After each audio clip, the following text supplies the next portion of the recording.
Okay, so let's have a closer look at AUDCAD. This is the weekly chart. First thing I want to draw your attention to is the support here. So heavy buying coming in, support, support, support, turn to resistance. And this is where we're at the moment. So if we zoom in and take a look at the weekly candle, see what signs it's telling us. Quite a bearish looking candle, come up, retest it and sold off. That itself is not enough for me to do anything really. We do have our higher time frame bias. So what we do have so far is our level. Dictated from the higher time frames, giving us our bias to look for selling opportunities. Do not really want to be buying coming up into these levels, only want to be buying if we break above, retest and go higher.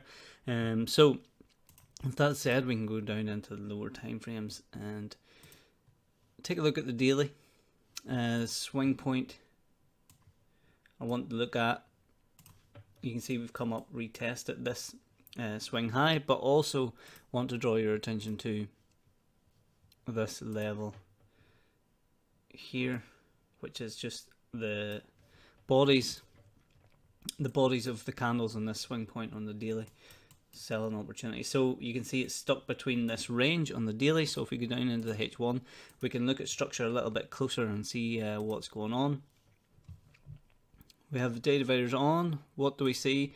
We see a previous weekly high acting as resistance straight at Monday's low so far. So what we're looking for, I can also add a little bit of confluence in the H1.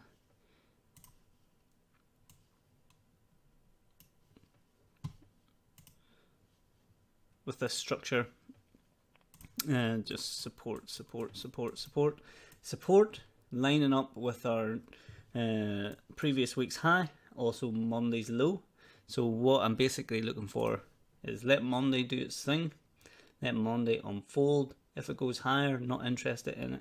If it breaks below Monday's low, breaks this structure, breaks previous week's low, it could be a bearish sign to take this lower. So that's basically what I'm looking for, taking my bias from the higher time frames, looking at structure on the lower time frames, looking at Monday's levels, and just adding confluence, adding to the story, and we'll see how it goes on.